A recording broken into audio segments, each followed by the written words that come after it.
Welcome to Ellery Queen's Mystery Magazine's Fiction Podcast. I'm Janet Hutchings, EQMM's editor. The podcast you're about to hear was recorded at the Bouchercon World Mystery Convention in Toronto this past October. The convention's theme was the international scope of crime fiction, and it drew authors from a number of different countries, including Ragnar Jónasson, a star of Icelandic crime fiction. Ragnar Jónasson's fiction is currently published in 14 different countries, has appeared on the bestseller lists in the UK and in France, and consistently makes the Amazon Kindle bestseller lists. His 8 novels belong to the Dark Iceland mystery series, which is currently under development for television. His short stories are few in number but equally impactful. Those published by EQMM have been translated by the author. Here he is reading his story, A Letter to Santa, from the January 2015 issue of EQMM.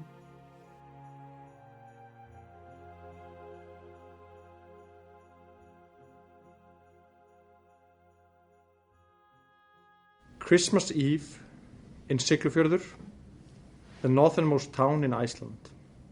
A town filled with history, previously the booming center of herring fishing in Iceland, but now a quieter place with a considerably smaller population. A bright, albeit slightly cold, place in summertime, with 24-hour daylight in the peak of summer, but bitterly cold and dark in wintertime, with the sun disappearing behind the massive mountains in the late November and not reappearing until 2 months later. Gunnar did not expect a visit from anyone that evening of December 24th, traditionally the most festive evening of the Icelandic Christmas holidays, when families gather round the Christmas tree after dinner for the unwrapping of the presents. Now he lived alone, his wife having passed away a couple of months earlier. His first Christmas alone, more than 12 years since their daughter Jódís had vanished at the age of 16. One summer day, she was simply gone without a trace. He felt only despair at first, then perhaps a glimmer of hope and optimism, then despair again. Nothing was ever the same. Jódís so conspicuous by her absence. His sorrow was overwhelming, almost to the point of total darkness. Jódís simply went to sleep in her room on the ground floor, and the morning after she wasn't there. There was no way of telling what had happened. Had she perhaps been sleepwalking? Nothing like that had ever happened before, but it wasn't ruled out as a possibility. The police were immediately alerted, and an extensive search took place. There was no sign of abduction, no blood anywhere. The room neat as always. She had just vanished into thin air. Gunnar himself went out and searched day after day, week after week. Always in vain. He knew that the police had covered the area pretty well, but he felt he had to do something. The police suggested that she had probably run away. They said that was the most common reason for teenagers disappearing. Had she been in bad company, taking drugs, drinking a lot? No, the answer was always no. Days passed, then weeks and months. The media interest waned. Of course, the people of the small town of Siglufjörður didn't forget, and every time Gunnar left the house, he met glances filled with sympathy, but also tainted with a little bit of suspicion. Had he and his wife had anything to do with the disappearance of their daughter? And now it had been 12 years. He thought of her every single day, and it still hurt, just thinking about her. It even hurt trying not to think about her. She never contacted him, but still he knew that she was alive. He felt it so very strongly. It had been a shock when she left. It had taken him years to adjust. Of course, he would never accept it, but he had adjusted in a way. Kept on going, letting the days pass, just waiting for her to return. And now he was all alone in the big house. At Christmas he always read her letter, the letter Jódís had written to Santa Claus all those years ago when she was only 6 years old. He hadn't seen it until after she had gone. He found it hidden away a few months after she vanished. The letter had most certainly kept him awake at night, but he reread it every Christmas to remind himself that all this could have been avoided if he had simply acted on his suspicions all those years ago. Well, suspicions were hardly the right word. Of course, he knew. Dinner was in the oven. He could not imagine Christmas without a home-cooked meal, even though he was only cooking for one. There was also a small Christmas tree in the living room, a lovely fir tree with some modest decorations, and 2 presents under the tree, one from Gunnar to himself, a book to read for the holidays. Life goes on, you adapt, you adjust, he kept telling himself. The other present was an old one from Gunnar and his wife to their daughter, bought 12 years ago when they were still hoping, waiting, when only a few months had passed, feeling like eternity though. It was really a picture-perfect day. Gunnar enjoyed the mountain view from his living room and had stepped out into the garden earlier. Snow on the ground, snow in the mountains, a starry sky, cold yet mild. It was just past 6 o'clock, and he was about to sit down for his dinner when there was a knock on the door. He stood still for a while, couldn't believe that he had a visitor on Christmas Eve. No one would drop by for an unexpected visit on Christmas Eve. I must be hearing things, he thought to himself. He walked slowly to the door, waited, and then there was a second knock. Not too loud, yet firm. His heart skipped a beat. He felt like he knew who it was.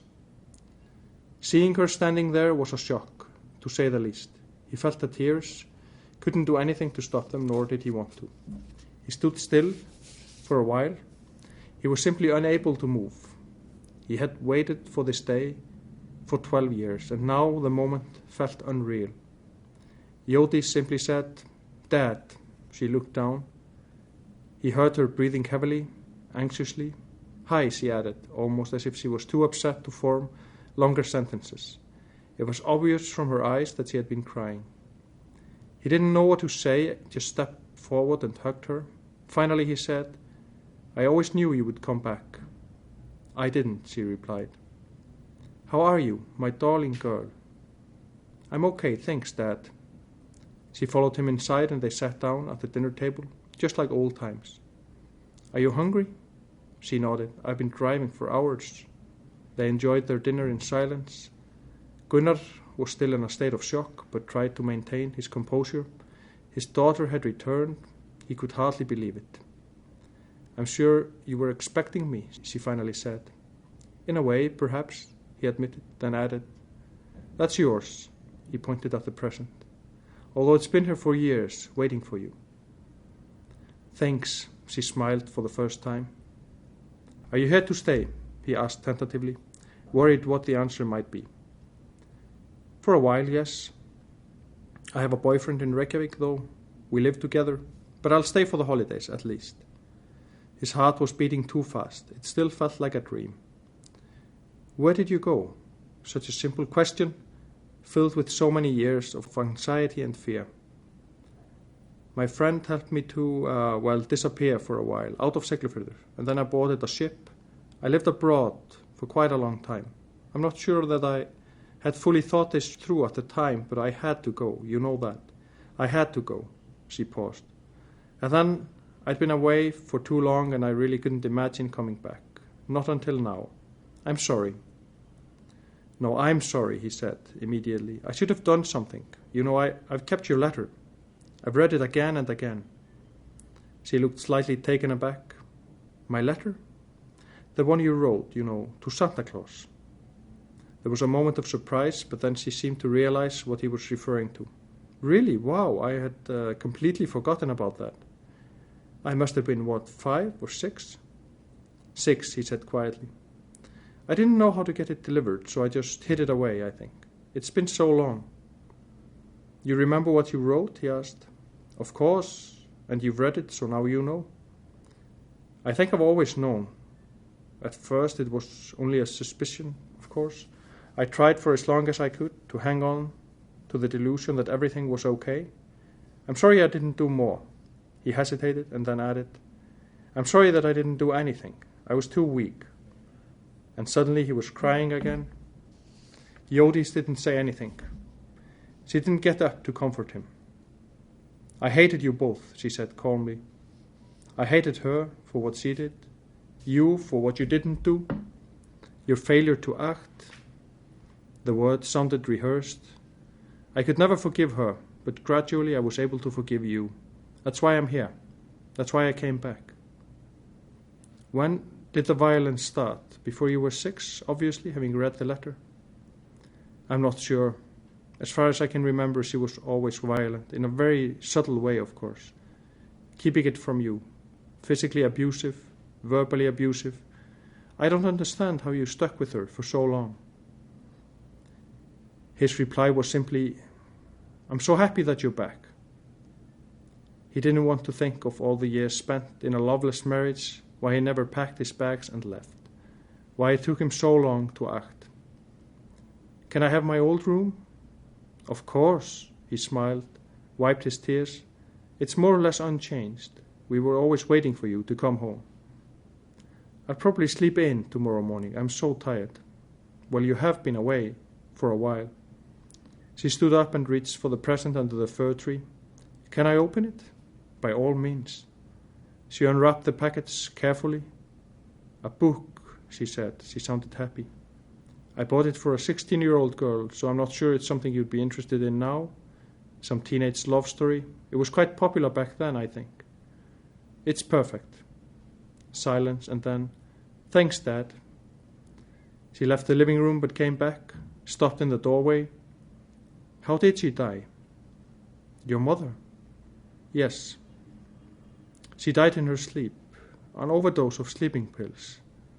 The police said it was probably suicide, but the official verdict was accident. They felt sorry for us, you know. People have been feeling sorry for us since you left. She nodded. I guess, the thing is, he said, I always knew you'd come back when she was dead. I knew that you were alive, but that you would never return to her. You were right. He sighed. I just hoped that it wouldn't be too late, that I would still be here to see you, if only one more time. Well, it seems things turned out that way. We have a lot of catching up to do. At that moment, Gunnar was so happy that he had finally had the courage to act. After all those years, love had gradually turned into hatred, so in the end it had proven relatively easy for him to kill his wife.